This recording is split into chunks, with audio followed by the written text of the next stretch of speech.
Good morning. Yeah, good morning. It's 6 o'clock in the morning here. It's 2 o'clock in the afternoon here. I still stand by the statement that time is weird. Time is very weird. I just finished watching um episode 3 at like 4 in the morning for the third time, so it's got it fresh in my mind. Good. Well, as fresh as anything in your mind can be when you've been awake since four Been o'clock in the awake morning. this long. Yeah, for Yeah, sure. 3 o'clock in the morning. If you finish watching it at 4. Yeah, finished it at 4. But how are you? Yeah, I'm not too bad, thank you. It's a nice sunny day for a change here in the UK. Yeah, it's gonna be hot this weekend. I think it's gonna be in the hundreds this weekend. Oh, crikey! Yeah, I was thinking of taking the boys to the beach one day, so we'll Oh, see. that sounds perfect. Chuck them in the sea to Yeah. cool off. Yep. I live about 5 minutes from the sea. We live virtually bang on the coast, but it turns out that the water board's been dumping raw sewage in the ocean near where I live. Oh no. Yeah, so I'm not going to go in the sea Why would they do that? because it's cheap and we have a Tory government that doesn't keep them in check. That's horrendous. It is horrendous. What's the benefit of living by the sea and paying a premium for living by the sea if the sea is actually just a sewage plant? No, that's terrible. Yeah, and obviously the poor wildlife and what have you. But Yeah, for sure. but yes, so as hot as it might get here, I think I'm just going to stick to a paddling pool in the back of my garden. I don't blame you. Yeah. So, where are we at? Where are we at? We are at season 1, episode 3, Contain the Flame. And I have a correction to issue because we had a discussion just now. The air date when you'd pulled it up on your, I was going to say TiVo, but that's like 15 years old TiVo, isn't it? What do you have now instead of TiVo? Yeah. Whatever your system is. Who like a Yeah, I was looking at Hulu to see the original air date. There you go. And your original air dates looked different to my original air dates. They do. What we have discovered is that because certain websites are a little bit too clever and a little bit too sneaky, actually, they've seen that I'm in the UK because of my IP address, and they've been giving me original air dates for the UK, but it airs later in the UK than it does in the US Yeah, because they make us wait. that's not very nice. It's not very nice. It's not very nice. But, I'm going to try not to be entitled and say, why should I wait? You know, good things come to those who wait. So I'll continue to be Right. patient and won't sound like an entitled brat and say, it's not fair that I should wait. However, we did wait. We did wait. And so I've now corrected the air date on my notes, and I've now found a place that I can see the air dates Good. as they were in the US. And so going forward, those are the air dates that I'm going to use. So the air date for this one, I've even got it written the right way around for you lot on your side of the pond. So the air date for this one is Good. March 29th, 2018. I got the format right, did I? Yes. Excellent. So that was when it aired. It seems so weird seeing like 2018 because it wasn't necessarily that long ago, but where we've had a global pandemic since then, it feels like it was decades ago, doesn't it? 2018. It does. But this one was written by Wendy Calhoun, and this is the only episode that she wrote. She was a consulting producer for the whole of season 1, but she hasn't got any Station 19 credits after season 1. Okay. And this was, as I say, her only writing gig for Station 19. And it was also a one-hit wonder director as well. So Mary Lou Belly directed, and this is her only Station 19 credit as well. But this was quite a big episode, I thought. We had 2 big rescues and We lots of did. personal insights into the characters, to the extent that by the time I got halfway through doing my notes and we got to the girls drinking on the porch, I'd actually forgotten all about the cold open and that there was going to be another rescue because it was such a big episode. So I certainly don't think that it was a lack of aptitude or that they'd put out a bit of a duff episode, that Mary Lou and Wendy were one hit wonders, because I quite liked this one. How about you? No, I enjoyed this episode very much. Not I don't really like love every episode in season 1, but this one was one of my favorites. As well as the last episode with the blue fire. I loved how Andy kicked butt Yeah, with the invisible fire, but this one was a good one too. yeah, I liked it. I think Andy did kicked butt as captain. I think Jack needs to slow his roll a little bit, even though he was right. Andy was following the steps and the protocol, and he needed to respect that, and Yeah, he didn't. And that's one of the reasons that I wonder if Jack would have been a good captain, even though Andy does that now, yeah, but she doesn't do it all the time. She only does it when she feels there's imminent danger or death. You know what I mean? Um, yeah. Much like Maya putting the young lad on the engine that got her demoted. yes, Some might draw that parallel. they might. So Andy's grown quite a bit as a captain, and um, Maya's grown quite a bit as a captain too. But if I had to choose between Maya being captain and her and Karina taking her back, I'm gonna pick Karina taking her back. Oh, come on. Yeah. Every single time. Every single time. And clearly Maya would too, because she didn't chuck a hat in the ring. So Yes. something we Are can you all surprised agree that on. Jack didn't check his hat in the ring? No. Why is that? Because I think he's self-aware enough to know that he's not in any fit state. And he is also not a lieutenant anymore. And do you remember he had that chat with Theo, and he said that he didn't, I can't remember which incident it was after, but they had a tete-a-tete, and he said to Theo, "I didn't envy you out there because I loved that I could just get on with it and I didn't have to make any decisions and it wasn't my call and I didn't have to make any tough choices." Oh, I think it was when they were going to leave Warren in the sober house fire. I Yeah, think it was that. he said And that he could just work with the team that he loved and not have to worry. yeah, he said I could just be a Yeah, firefighter and I didn't have to yeah, worry about making any decisions. I could just get on with yeah. my job. And so I think that that's kind of their headspace that Jack's in right now. I think he's had so many things go wrong and so many things happen for him, and he's got so much going on in his head that I think it's almost probably like therapeutic for him just go out there and be given a task and complete the task and then go home and not have to dedicate any headspace to anything else and have to question himself, question decisions, and how that's going to affect him emotionally if he's making life and death decisions about his friends whom he considers his family. So I wasn't surprised at all. If I was Jack, I think I'd have taken a giant step backwards. Like, make sure I'm nowhere near it, nowhere near the thing. Right, for sure. Which is obviously not the Jack that we've got in this season.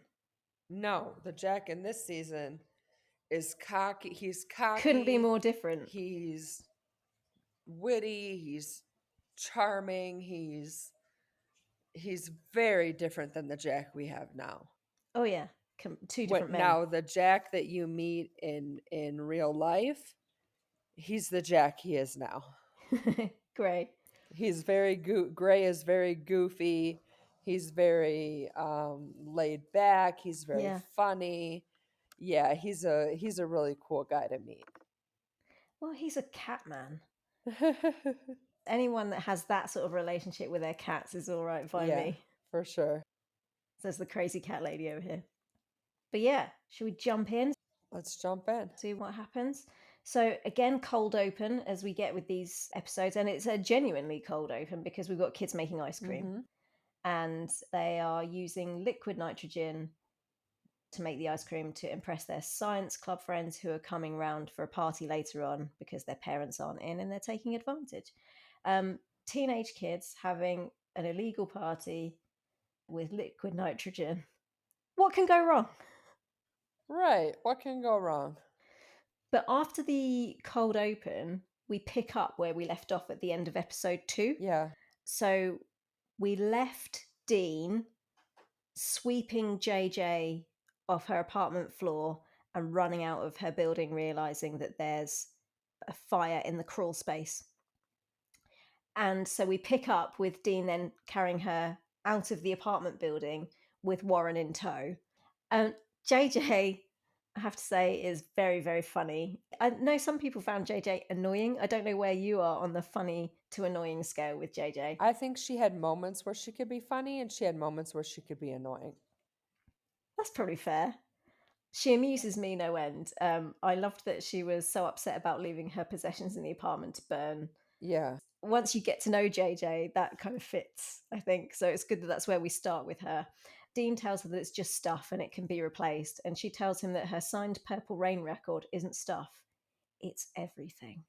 It's everything. It's everything. And Dean is overly concerned about her and heroic, and he won't let her risk suffocation, even for Prince. Yep. Which I'm not sure where I sit on that side of the argument, whether it's worth risking suffocation for your favourite signed record. I don't know. Gave me pause for thought. But then we head over to 19, and then we hear the call to JJ's apartment coming in, and that's where we also pick up where we left off with Andy and Jack. So they'd been having a bit of banter about who was going to crush whom in the captain's race. And that spills out into this episode, and they're still having that crushing argument as they put their turnouts on to go to JJ's. And then Danielle Savory walks through the barn and steals the scene as she goes, as Maya tells Andy that her smack talk makes her feel like a proud mama. Right. And then, if you recall the end of episode 2, Ryan had picked Pruitt up from the hospital and had dropped him by at the station. So they're still there now at the beginning of episode 3. And he comes out of wherever he's been and tells Andy that he'll take Pruitt home, but to call if she needs him. And I thought immediately that they had the better chemistry than she'd been having when she was bantering with Jack. Mm-hmm. I agree. And you and I aren't the only ones that thought that. Jack clearly thought that as well, because he then bumps Ryan out of the way as he climbs up onto the truck like a petulant child. Right. Right. Did you notice that? Yeah, yeah, very, very childish, very, very childish. But hey, Vic calls out to the captain to say that they're ready to roll, but both Pruitt and Andy answer to the call of captain. Before Andy sends Pruitt home, and then the trucks roll out and leave Ryan and Pruitt alone in the empty barn, much to Pruitt's chagrin. Then, on the way to the call, Maya tries to ascertain what's going on with Andy and Jack and what was behind the smack talk with just brilliant comedic delivery. And she figures out that they haven't talked anything through, Andy and Jack, at all, without Andy even having to say a word. Maya just kind of keeps talking and keeps watching Andy's reaction. She's like, oh, there it is. And she says that Andy can keep secrets from everyone but her, so she shouldn't even try. Right. Then, when they arrive at the fire, Dean gives Andy the update. She gives everyone their assignments and tells them no big swings, nice and easy. So it's only at this point that JJ has the realization that Dean is the guy who runs into burning buildings while everyone else is running out of burning buildings. And she's already worried about him going back in, despite only having known him for like 10 minutes. But they're really flirtatious and really quite cute, I think. I think they were really quite two actually together. I would have liked to have seen their relationship flourish a little bit more before Yeah, they had the baby and all of that took place. I think they could have been a cute couple. yeah. And I think that the chemistry between them has been fantastic. It was great when she came in with the fire alarm and it's kind of continued. Yeah. Yeah. So they seem very easy with each other. It's really nice. I agree. Now, Jack tells Andy that he has recent knowledge of the building, but she dismisses it in the context of him trying to crush her because they've been having this whole I'm going to crush, no, I'm going to crush, I'm going to crush you. And so Yeah. rather than kind of leaving that at the door and taking on his advice. She just dismisses it. Then the battalion chief turns up, Chief Frenkel. Andy and Jack banter about Andy kissing up to her, but Andy says she doesn't need to because her crushing speaks for itself, still with the crushing. We get some technical knowledge about the fire and how they're going to deal with it from Ben via Maya asking him what's going on. And I know you quite appreciate all the technical stuff, don't you? You like all the technical fire stuff from the earlier episodes. I like learning about it. I think it was cool to just to learn about it and not just have it be a drama show, but an educational show. I appreciate that very much. Yeah. Yeah, and it adds a level of realism to it as well. Yeah, for sure. And I thought that was quite a nice mechanism actually to teach us about the fire without, because it could possibly sound clunky and silly if two experienced people are just talking in these very technical terms about what they're going to do, because you don't really talk about your job, do you? Like when you're doing your job, as a general rule, you don't say, okay, now I'm going to do X, Y, and Z, because you know what you're going to do and your colleague knows what you're going to do because that's what you both do, right? Whereas Maya asking Ben in an educational setting felt a bit more natural.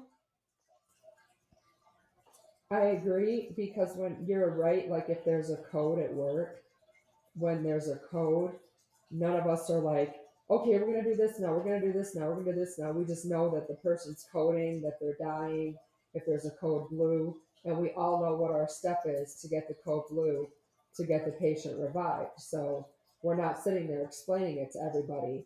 Even if it's a brand new nurse, we're not stopping to explain it. You train it, Yeah. right?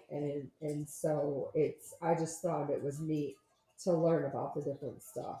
Yeah. And I thought that Maya training Warren and having Warren tell Maya and us at the same time, I think was a clever way of getting that technical knowledge in there and helping us. I just thought that was Yeah, quite for smart. sure.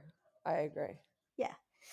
Um, Maya tells Ben to dial back his excitement and tries to calm him down Mm-hmm. because, to use a sports term, he's steaming.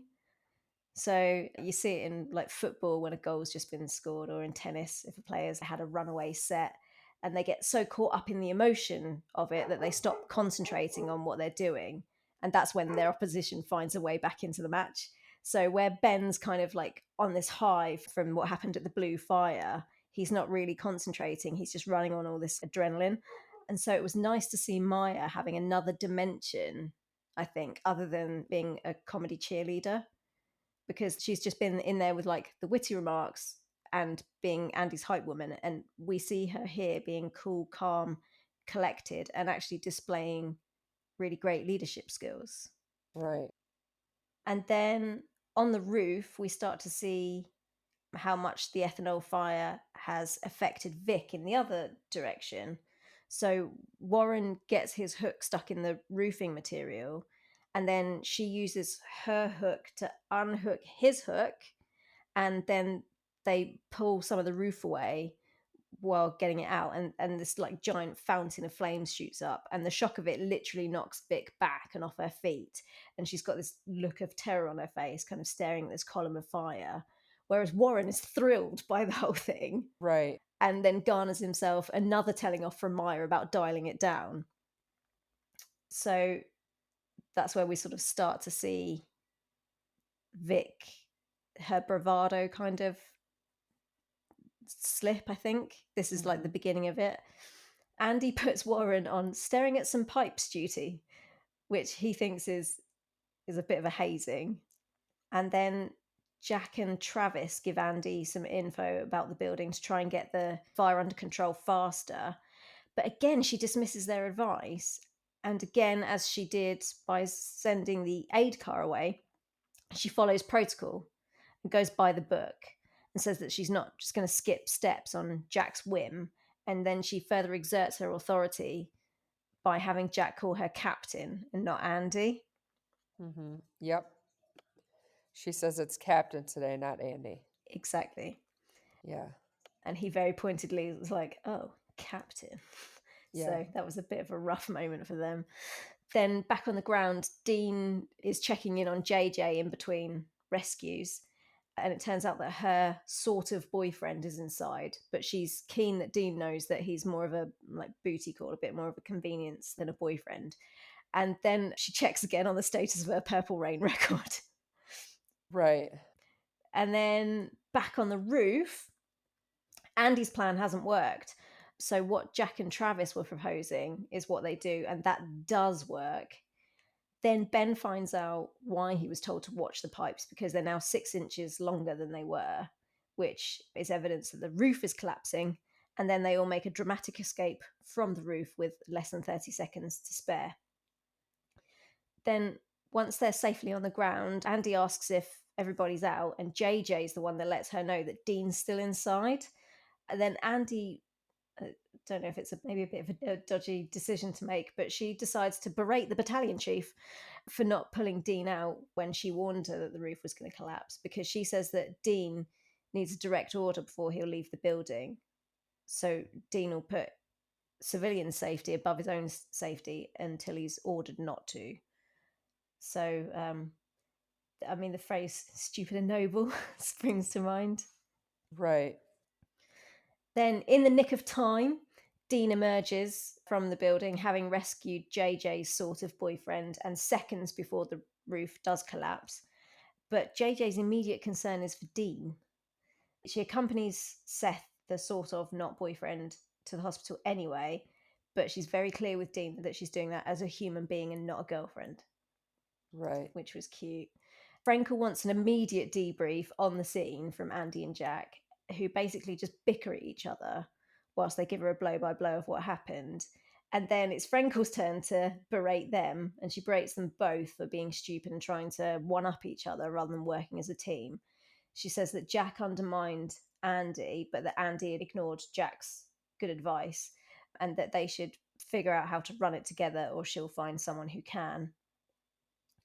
And then we see Warren, Vic, and Dean clearing up JJ's apartment.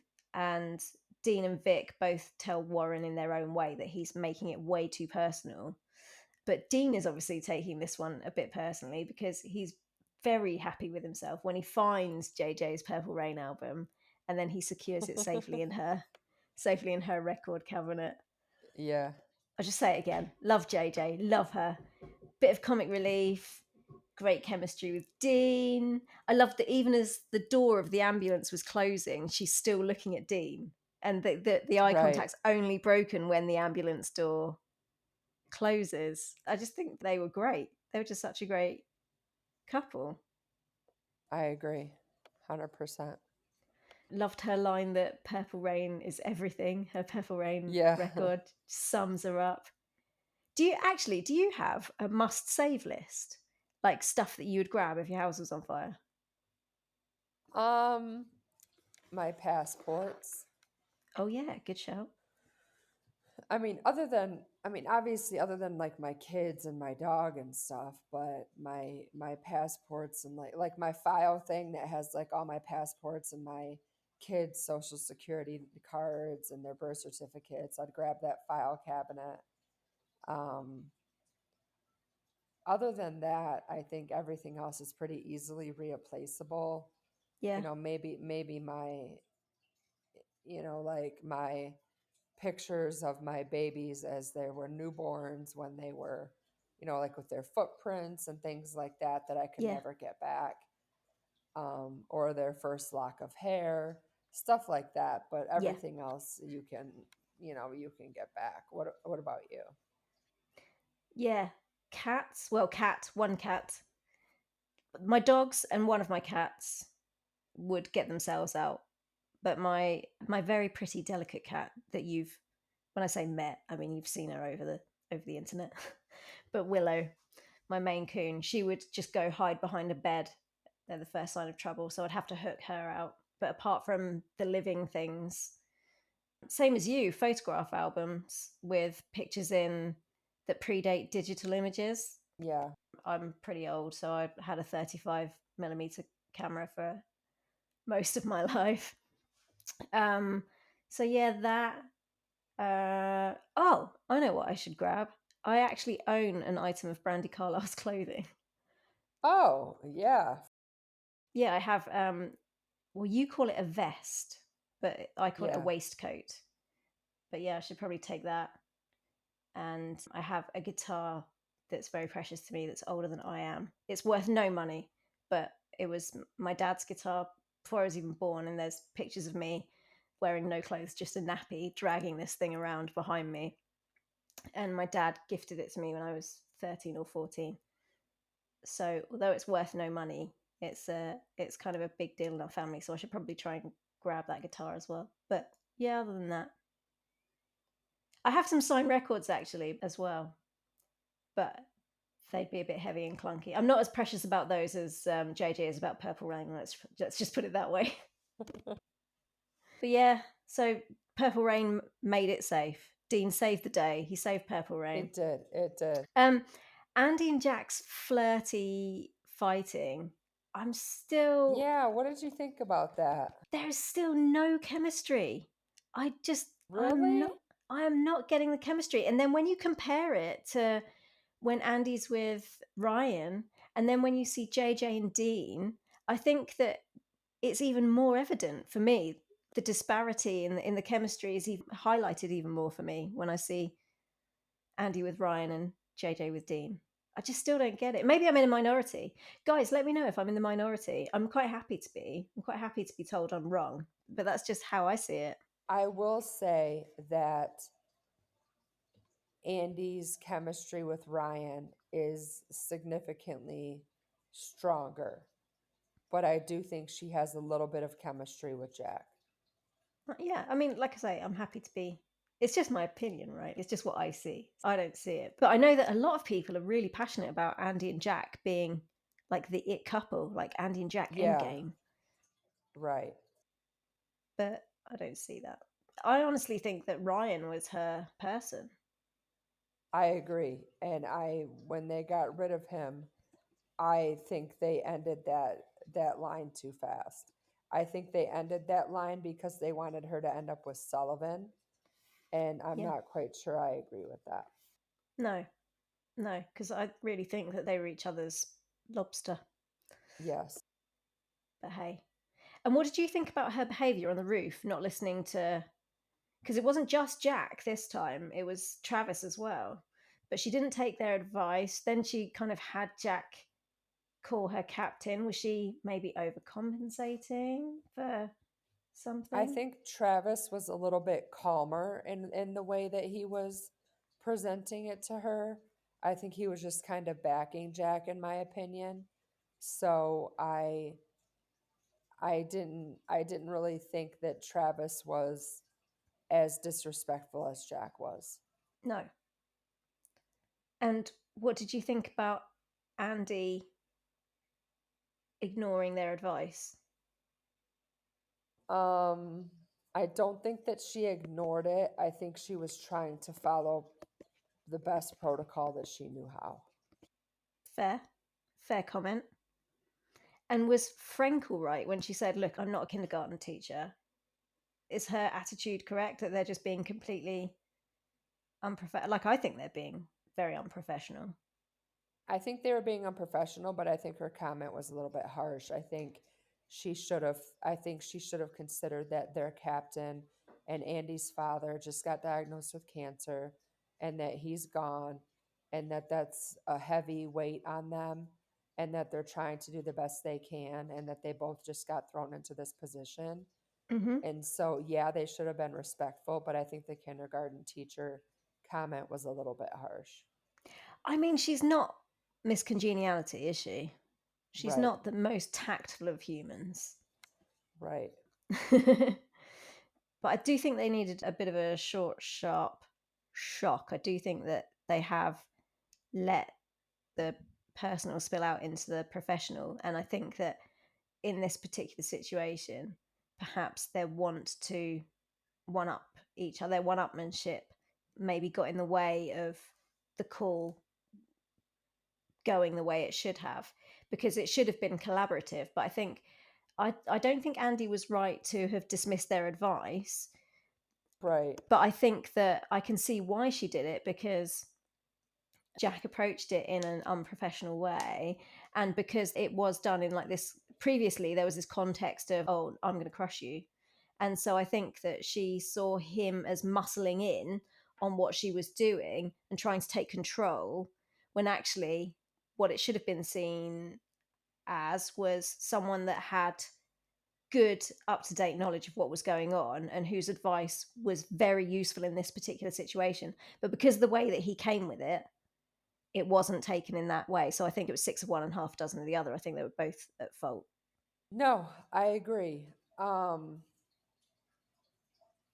do you think that it mattered to I know Andy missed the part. I know when Frankel told Jack that her daddy didn't hand her her role, and Andy ran down the stairs. Do you think when Jack tried to redeem what he said to Frankel that that mattered to Andy at all? Uh, no, I don't think she cares enough about Jack's opinion. You don't. So No, saying that, she doesn't really love him then. I don't think she does love him. She just cares for him. Yeah, I think that he's a friend with Huh. benefits to her. That's interesting. And he Yeah, was all ready to marry her. yeah. But I think that Andy sees Jack as a friend with benefits. Okay, fair. Is my opinion on that one. That's fair. Shall we go to? Well, I've called this Pruitt, Ryan, Andy, and day drinking, because it's basically it's basically the stuff that happens outside of the station.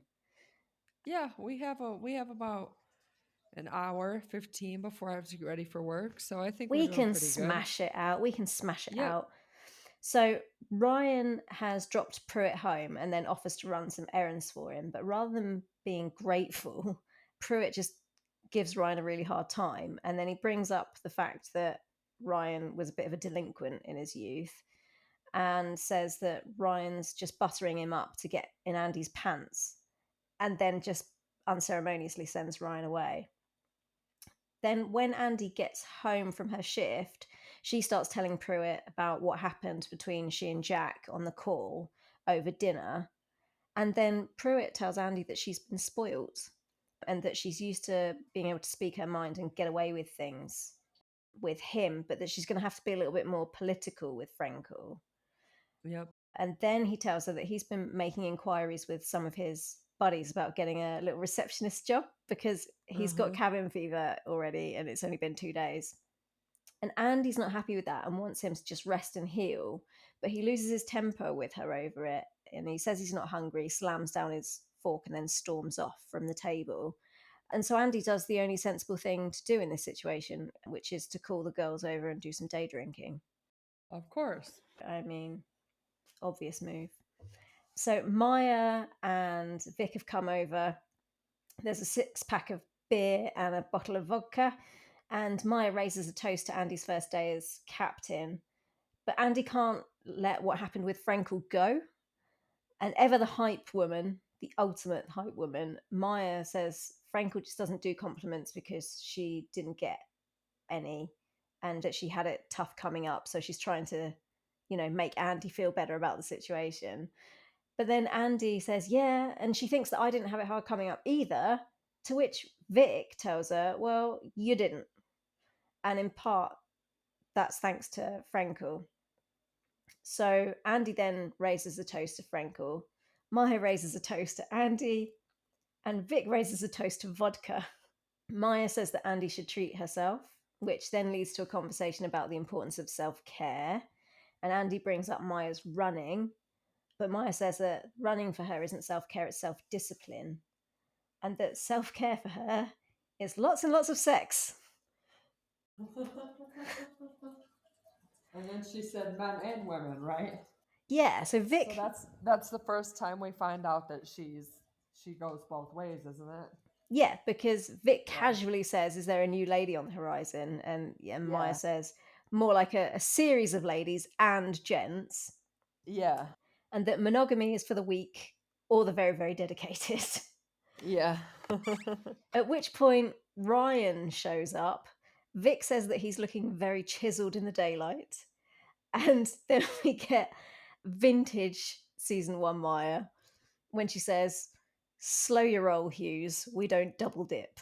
Yeah, and she was like, "Who's double dipping?" Yeah, so Vic obviously didn't know that Andy and Ryan had dated, clearly. Ryan makes a joke about citing them for drinking in public, and he asks after Pruitt, and Maya like calls him on it. "Oh, you came all the way over here to ask that, did you?" At which point he confesses and says that he'd actually wanted to speak to Andy, but that he needs to speak to her alone, so he'll come back later. And Vic enjoys the view as he leaves, saying, "Well dipped, Herrera, well dipped." Yep. So, what did you think of Pruitt's attitude towards Ryan? Rude. Yeah, I don't like it. I mean, I'm not a parent, so I don't know that kind of mama bear, papa bear thing. Like, I don't know how that feels. You know, he's looked at him as his son, and I'm sure, and and he's given him very son advice when he's had issues with his father, when his father comes back into the cast, and he's watched over him and watched over Andy, and now he's just trying to be a good neighbor and care for him. And for him to do that, I thought that was kind of rude. I mean, I understand that when, as a nurse, I understand when people are sick, they just want to go home and take care of themselves and be left alone.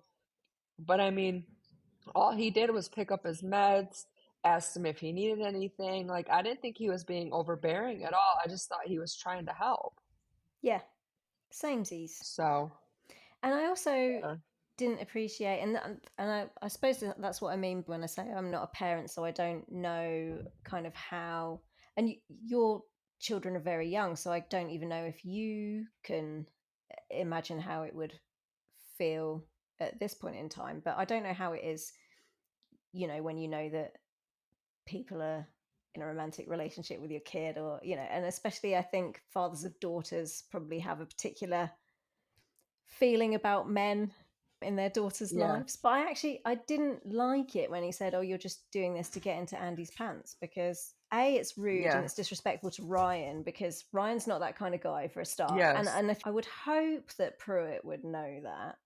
But definitely we know that, because he was even funny about him and Andy hooking up when she'd had a couple of beers, because he was worried that she couldn't consent. So we know that Andy is like the last guy to try and do something to use Pruitt's terminology, get in Andy's pants.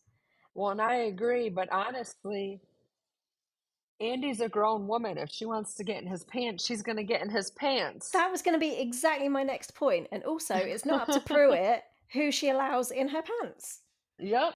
She will allow into her pants whom she wishes to allow into her pants. Yep. So sort yourself out, son. Yep. I Yeah. agree. Yeah, didn't like it. Didn't like it.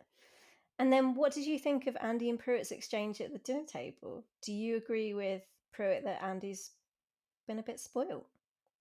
No, only because I was going to say yes, but I have thought about this question Oh, okay. ever since I watched, because I watched this episode 3 times, and the Yeah. first episode I thought, yeah, I agree.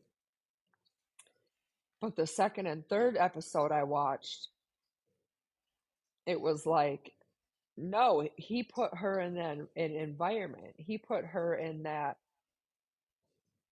you know, to be with all those firefighters and to give her that, I don't know how to explain it, to give her that kind of leg up. Yeah. So she has had a leg up. Yeah. And I think it's only natural that you'll favour your kid. Right. So I think she is spoiled, but I also think that he spoilt her. Yeah, it's his fault. It's not even that he's allowed her to be spoiled, he's actively spoilt her. He has, yeah. So you can't say you're spoiled in such a way when you're the one that's done Right. the spoiling. Right. So I think spoil was probably the accurate word, but I don't think that he is in any position to use it. I think what might have been a nicer way to put it is, look, I've let you get away with too much. I've done you a Yeah. disservice because Yeah. I've let you get away with too much. And you're not going to be able to do that with Frankel. So I'm Right. really sorry because you're going to have an attitude adjustment now. And that's my fault. Right. I agree. And then who do you think was correct? Like, did you come down on a side between Andy and Pruitt when it comes to his recovery and his wanting to get a little job? I thought it was a little bit too early. Mm. I think as a nurse, the body needs rest in order to heal. Yeah. And it was just a little bit too early for me to get out there and start, even if it's just sitting at a desk. She was right when she said people come in here with immune Yeah. disorders and Yeah. diseases, and she was 100% right. And I don't blame her. So I actually agreed with Andy on that part. I could see both sides of it because, I mean, I've got no medical background. So I take your word for it that if you say Yeah. it's too early for the guy, then it's too early. But I just looked at it from the perspective of mental health having such a massive effect on your physical health. And he's such an action guy, like go, go, go, go, go. And for him to be stuck at home for 2 days thinking about nothing but the pain he's in, feeling sorry for himself, am I going to survive? What's my life going to be like? Just, I could just hear the thoughts going around in my head on his behalf. And Yeah. so I just looked at it from the point of view of like, he can either sit at home and dwell and drive himself mad, Right. or he can sit in a building where there are other people for him to interact with and he can feel useful and have his mind taken off it. And it might aid him in the long run in his recovery just to not be caught in like a downward spiral.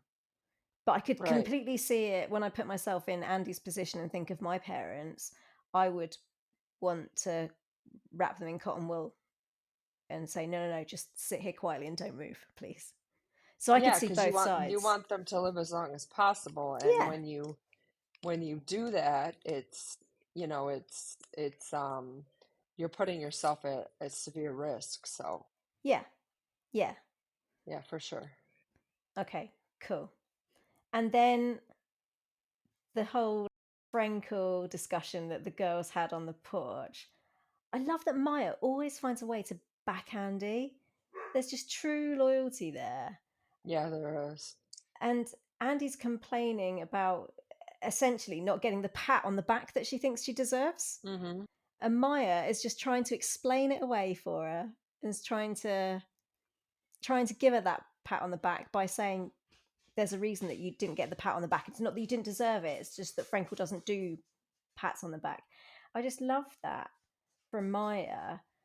But I think Andy saying she's had a hard time coming up might be symptomatic of her being spoiled, particularly in Yeah. light of Pruitt telling her, like just literally a few minutes earlier, saying, well, I've always encouraged you to speak your mind.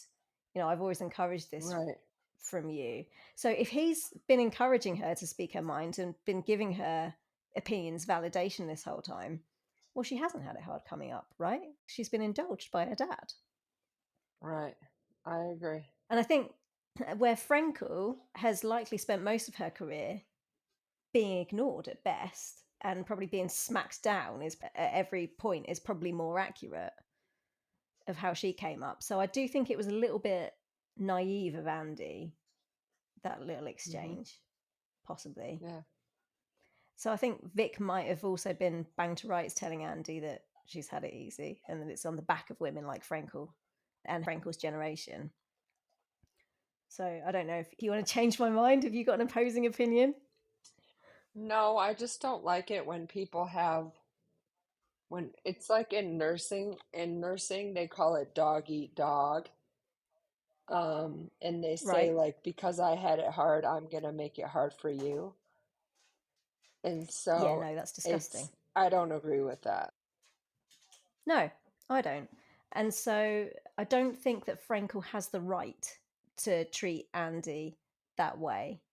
and she should be encouraging. That's kind of what I don't know if you've seen this, that it's upside down. I can't show it to you the right way around without dislocating my arm. But I have this tattoo that says "Hi Women," and "Hi Women" is a like a feminist movement based in music, and it's basically the premise of it is that there's always room for more of us, Mhm. meaning women, at the table. And if I make it to the table, I shouldn't just take my seat and be happy with it. I should stick my elbows out and pull up a chair and make room for another person. If I get my foot in the door, I shouldn't slide through the door and let it slam behind me and think, good job, I'm in here. What I should do is wedge it open and pull as many women through behind me as I can before the door's Mhm. closed on me. So I am 100% for that. She should be doing what the chief is doing now, what Chief Ross is doing now. She should be yanking Andy up by the breeches and trying to pull her up, not slapping her down. But I also don't think that Andy should feel Mhm. entitled. I agree. But yeah, I liked that. I love that whole porch scene. And we learn actually a lot about Maya in that porch scene. As you said before, it's very casually brought up that she's bisexual or queer. She uses Yeah. both. She uses both, so we can use both. But we also learn more about her running because the first thing that's brought up is her running. And he says, "Oh Maya, you run." So we saw her physically running in episode 1, then we heard about her running and her Olympic career a little bit in episode 2. Maya brought it up herself. Now it's brought up again, so it's kind of being reinforced, and it's becoming obvious that this is almost like an intrinsic part of Maya's identity is the running. And obviously we now know what's to come in both a metaphorical and very literal way of Maya's running. Yeah, and she kind of made a comment. I'm trying to remember what it was that she like some it wasn't for leisure, it was for gosh, I can't remember what the She comment says was it's that she not made. it's not self-care, it's self-discipline. Yeah, yeah, yeah, Yeah. yeah, yeah. And that was an interesting comment to me. Yeah, because it makes it sound like she forces herself to do it. That Yeah, it's not fun for her. It's something that she right, forces herself to do. right. Yeah. Which is very foreshadowing for a lot of episodes ahead. Yeah. Yeah, completely. But yeah, I love the casual throwaway way that we then discover that Maya is queer, bisexual, pick Hmm. one. Um, and that she also doesn't commit. And also, to me, it seemed like her friends associate her more with women than men because Vic asks about a new lady on the horizon. She doesn't ask about men. And then Right, Andy, I thought, looked quite surprised. There was kind of a raised lip and a raised eyebrow and like a little nod right, when Maya said, and gents. So it sounds like they're not kind of used to seeing Maya with men. So I found that right. interesting as well. Yep. And so I'm not that familiar with season 2. I've only watched it once in English and once in Italian, which didn't go well for me. But I'm trying to think of the order that things went in to see where you would have come in with Maya.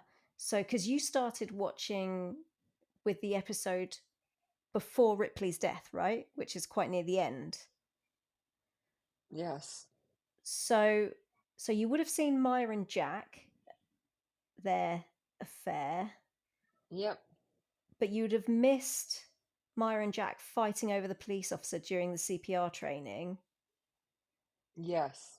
and you would have missed Dean No, I bringing. saw that. I saw the scene where they were flirting over to see if she who could get her first, and then I saw the Okay, scene. I saw the scene where Dean brought in his girlfriend, and Nikki. and Maya was like, "Oh, we used to date." Yeah, I saw those Okay, scenes. right. Yeah, because I couldn't remember what order that came in, so I thought that you'd started watching after all that happened. So Yeah, you maybe wouldn't have known that Maya was queer until she started dating Karina, but you had seen that. right. Yeah, I had. Okay, so it didn't come as a surprise to you kind of thing, having missed No. this and missed the Dearborn thing, which I think was at the end of season 1. Okay, that's Yeah. fine then. That's fine then. So, I mean, it's difficult for you to comment, I think, knowing what you know now. And for me, I knew she was queer when I came to the show because I came to the show specifically through her and Karina. Right. Right. But when I've watched from episode 1, she reads as really queer to me from episode 1. So I wouldn't have been surprised if I'd watched it from the beginning in episode 3 for her to say, "Oh yeah, there's like a queer ladies." That didn't come as a surprise to me because I find her really readable as queer. But what do you think? Do you think that Maya's played in a queer way, or do you think that it would have surprised people? No, I think she does a good job portraying it very much. Yeah. And that makes me wonder then if Danielle knew that Maya was queer, either when she auditioned for the role Right. or when she was Right. given the role and was given a bit of a character outline and if that Right. was one of the things in there, or whether she just played Maya in the way that she played her and somebody saw it and thought, you know what, she's kind of readable as queer, let's write it in. I wonder Hmm. which it was. If it was the Yeah. choice that Danielle made that made somebody pick up on it and write it in, or whether Maya was queer Hmm. from the start. Hmm. Things like that just interest me. Be a good question for the writers for sure. Yeah. Yeah. But is there anything else that you wanted to say about all the stuff on the porch or the stuff with Andy and Pruitt? No, I think it's getting very exciting to getting into these earlier episodes and just remembering how good they were. Yeah. And I'm having a good time. Good. Me too. Yeah. So the second incident, which I'd forgotten about when I was doing my notes because so much has happened already, but there's the second incident. And before we go to the incident, Andy turns up at work and finds that Jack is in the captain's office. He's come to work early and he's already done absolutely everything, much to Andy's displeasure. And she's like, "Oh, what about like checking the CO2?" Yep, done it. He's literally got all the bases covered. Yeah. Yeah. And then he says that he's switching it up. And so he's not going to be micromanaging and he's not going to set any hard and fast rules. And with some eye encouragement from Maya, Andy argues that that's the wrong approach, but Jack overrules her, and it is his day as captain, to be fair. But Andy sticks to the schedule anyway because she says it makes her feel all warm and fuzzy inside. And perhaps for the first time, I agree with Andy. Yeah, I agree too. She'll just make me feel warm fuzzy too. Yeah. Maya runs into the hose room, pumping weights, closely followed by Vic, who has some news for Andy because Pruitt has found a desk job and it's at 19. Andy is decidedly unimpressed because she's worried about him, as you said, interacting with the public with a compromised immune system. But Jack's the one that approved it, and so she's angry with him. And Jack tries to reason and say, look, he was going to get a job somewhere anyway. It was either here or 23, and here is closer. And if he is here, you can keep an eye on him, which I thought was reasonable. But Andy says, well, he's just going to be underfoot. And Jack says, no, actually, I think his input's really valuable. So they're at loggerheads again. And then Pruitt is watching them wistfully Hmm. because they're arguing in his office, or what was his office for so long. And then he gets really upset when he hears Dean coming down the pole behind him. Yeah, he's like, what the heck? I know. You're gone for 2 days and the rug's ripped out from under you. Poor guy. Um, but then Andy goes to the barn to vent to Vic and Maya, and Maya suggests that she clears the air with Jack, but Andy says she's just going to let him do what he wants when it's his shift as captain, and she's just going to be the best lieutenant she can be. And then Maya says that he's using her good soldier attitude against her, but Andy says that maybe he's just doing his best rather than trying to get a competitive edge. And then Vic and Maya both emphatically disagree. He is absolutely not. He is going to try and get that competitive edge. There's no just, everyone's just doing their best. It's a full-on competition. But the call comes in, and when they arrive at the scene, Vic is noticeably happy that it's a med call and not a fire, which Warren calls her on. So we're seeing like a little thread starting to form here. And then we see the kids from the cold open, plus more besides, and they're all passed out by the pool. And it turns out that the liquid nitrogen that they were using to make the ice cream, they've also poured into the swimming pool. So now they're all asphyxiating. One kid wakes up and immediately yells at his sister, which gives Myra, gets her to insert a little bit of comedy again, but with a very deadpan, he seems learning oriented. And then all the kids start to come round, and we hear a splash. And it turns out that Jack has been, some would say, reckless, as Andy pointed out, I think, in the pilot, that he does reckless things. And he's jumped into the pool to rescue a kid because he's counted kids and he's counted pairs of flip flops, and he's noticed that there are more flip flops than there are kids. Yep. And then once they rescue him and drag him out, Andy seems to have a little bit of a change of heart because she gives him puppy dog eyes and a bit of a soft smile, whilst Myra and Travis tend to him. And then outside the aid car, Travis says to Andy that Jack is always a few steps ahead of everyone else, which the flip flops thing was evidence of. And then he gives Andy a bit of a hard truth, which is that in his opinion, Jack is more prepared to be captain just because he's had practice, you know? And he says, "You're just too green, and I lost a husband to a green captain, so I know the cost of that." Then we see Ben struggling to let a patient go to the hospital without him. So we see again that there are times when he's still thinking like a surgeon. So we've still got that thread carrying through. And then we get a really funny girl squad conversation in the engine on the way back, in the truck on the way back, because Andy tells Vic and Myra about what Travis said. And Vic's like, "He's green, like a booger." Um, really mature response. Before reluctantly admitting that Jack did kick ass on the call. And then Maya, bless her heart, reframes it again, really, solidifying her position as Andy's hype woman. And so she reframes it and says, "Well, he's keeping pace, so what?" But Andy then cuts her off. Maya tries to follow that up with a bit of a pep talk, and Andy just cuts her off and says that she doesn't need Maya to coach her and it's her race. And Maya looks really hurt. And even Vic kind of looks around like, what? So that was a bit of a sour end to that scene. Frankel's waiting for them back at 19, and she asks Jack if there are any problems between him and her this time. And he stands by his call on the roof, he says, but that he knows his conduct could have been better and he'd respect the decision if it took him out of the running for captain. And Frankel says that she's impressed that Jack can admit to a mistake, and tells him how hard it was for her being a female firefighter, and says she had to earn the respect of her subordinates. But that meant that when she made captain, because they knew that she'd fought her way to the top and hadn't had anything handed to her by her daddy, Right. that she did have their respect. And she says that she knows that Jack is coming up that way too. Right. And she respects him for that.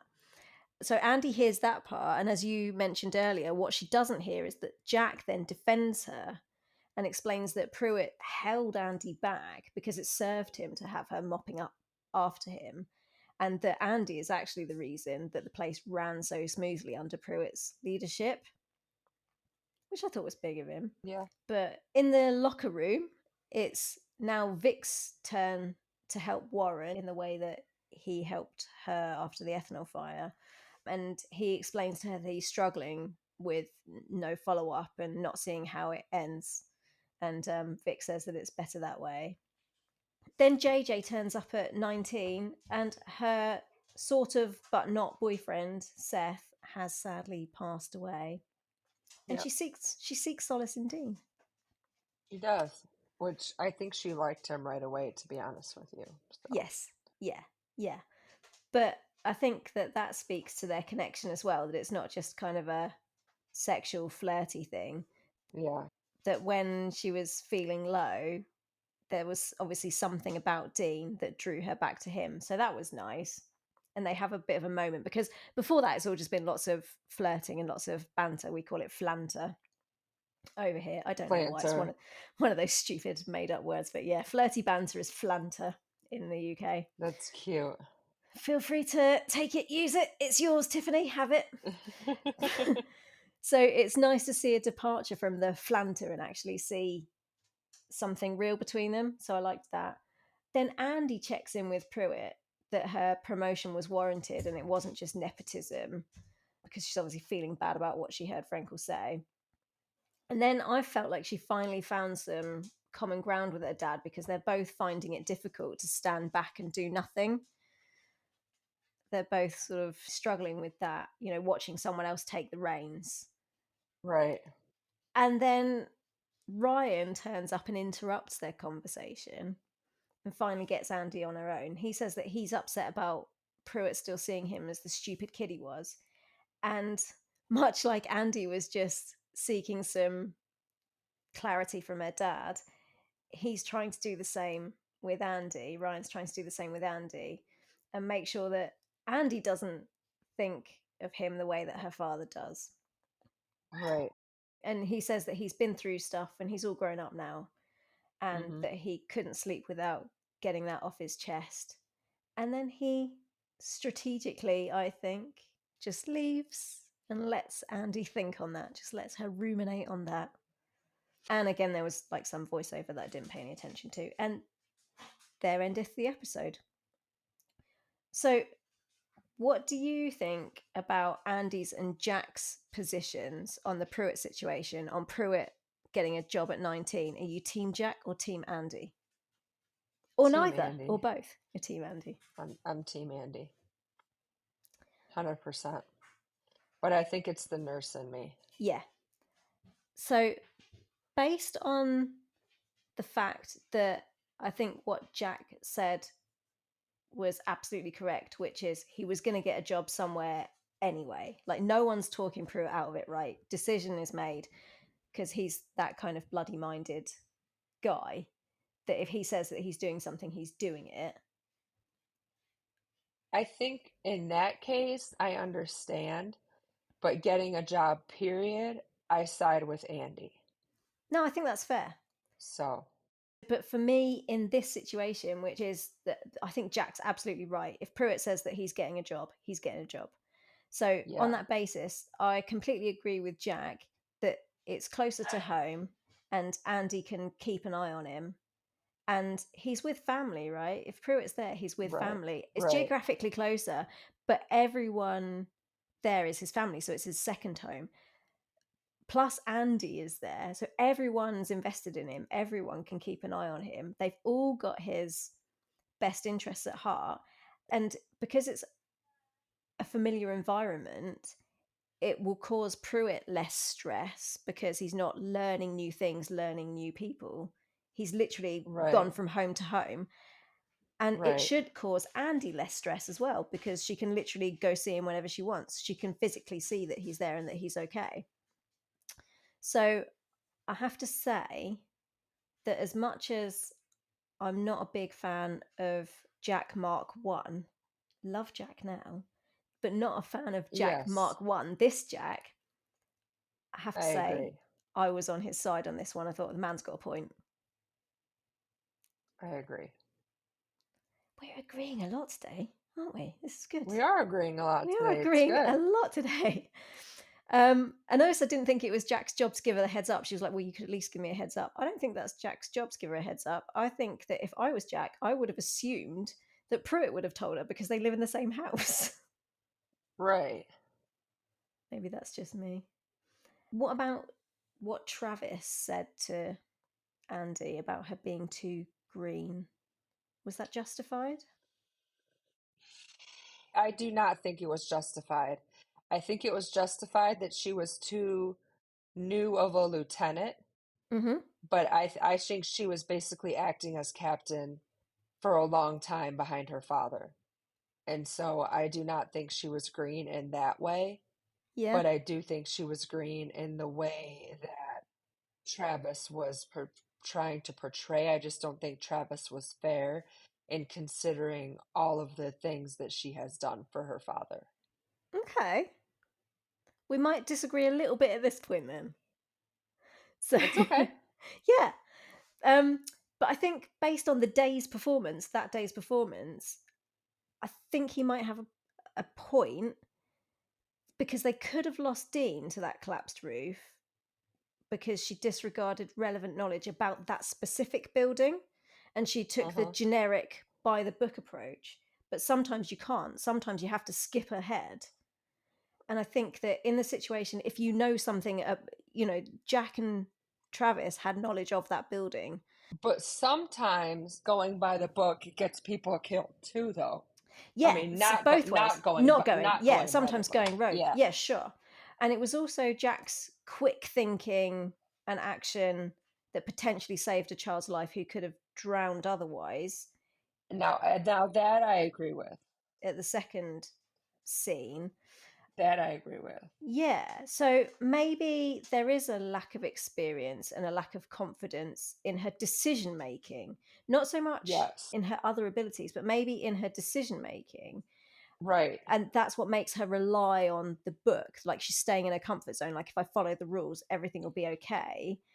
And more Right. experience and more positive outcomes with more experience and more positive outcomes under her belt, her self-confidence might improve, and then she would be Right. more free in her decision making. um Exactly. Which is what I think makes her a better captain now. Now, yeah.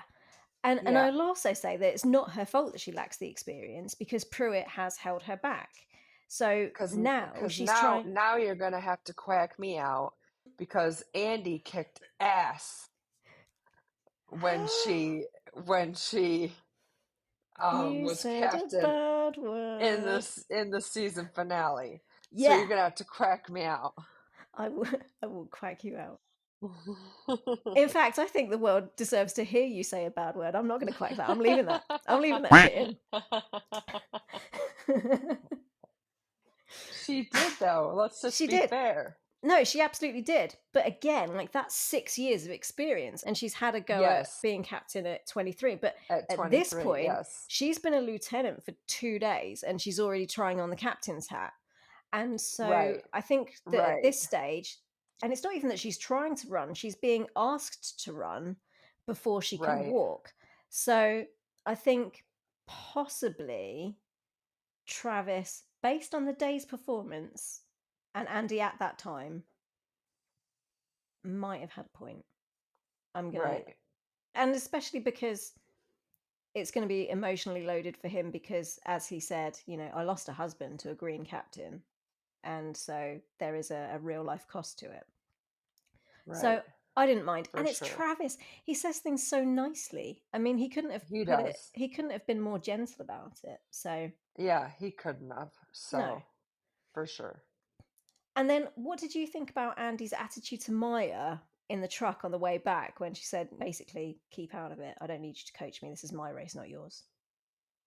I think that that was just her having a hard time. I don't think she meant it, and I think she eventually apologizes for it, which I think is the right thing to do. And I think it was just emotions, Yeah. for sure. I just felt bad for Maya. She looked I really did too. hurt.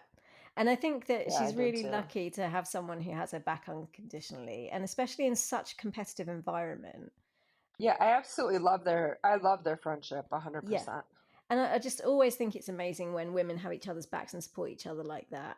But I just felt like maybe in this situation, it felt maybe like, for me, it felt like Andy was taking Maya for granted a little bit. Yeah, The way she did that, and it just hurt me for Maya.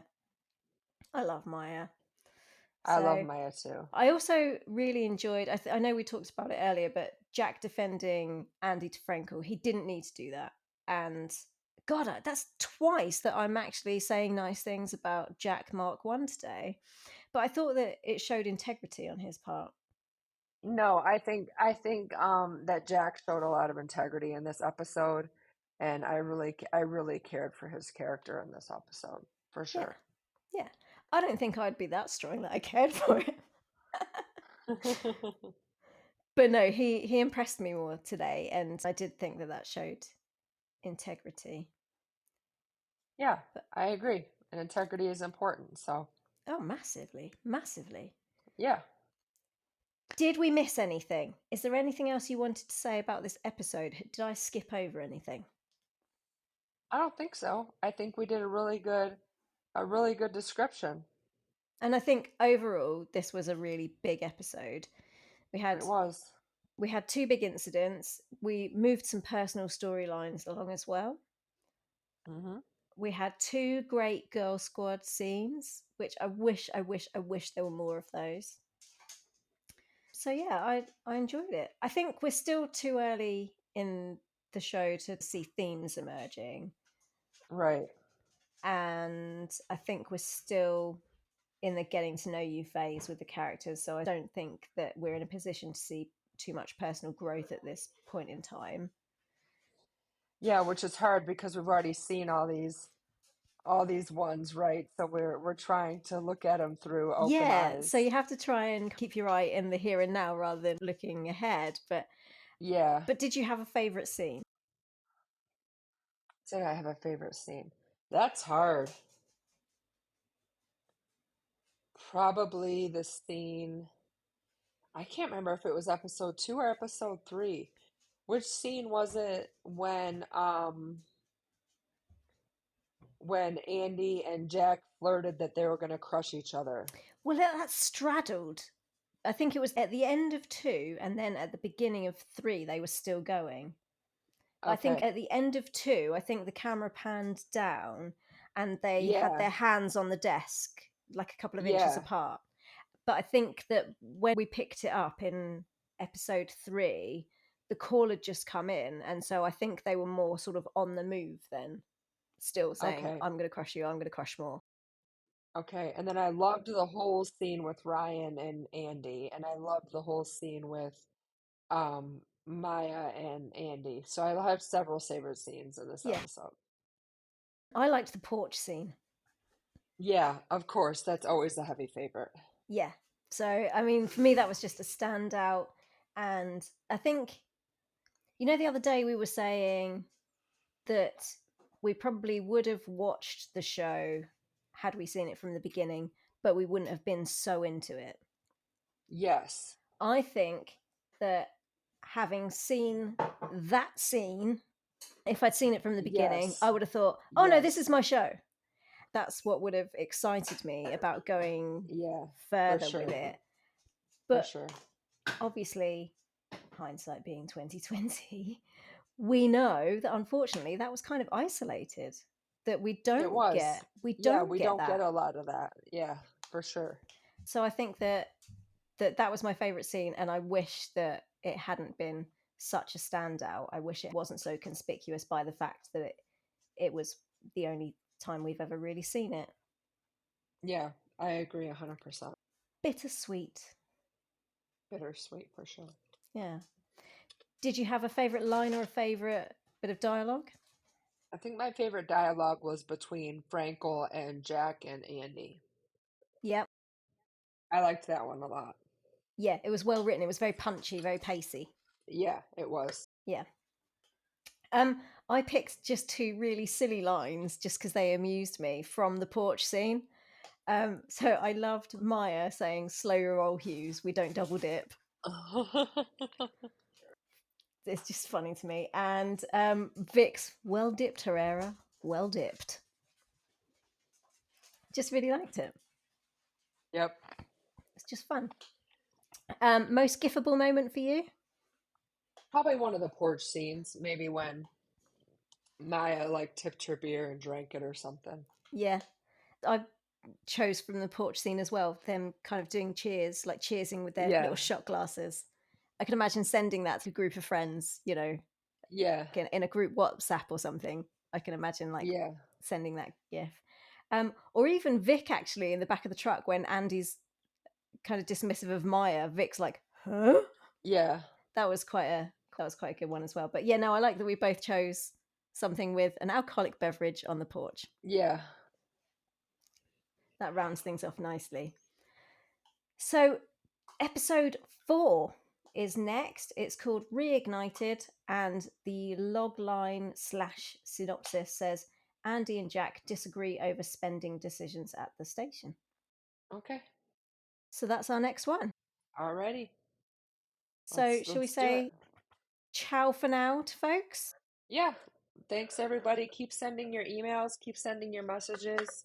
I was checking the emails yesterday and I didn't see any new ones, so make sure you send us in some messages so we can respond Yeah, and let us know what you want us to do. absolutely. And thank you, Angie, for your email. Thank you so much. And I was late in my reply, for which I apologize. But you've got a reply waiting for you there, Angie. So much love to you. Yeah, I didn't mention that one because I saw you replied to it. Yeah. But yes, thank you, Angie, very much for your email. We always appreciate hearing from you. Okay, everybody, what was good for chat for now? Yeah. And we'll see you all back here, same time, same place We'll talk soon. for 104. Bye, guys. Yeah, bye.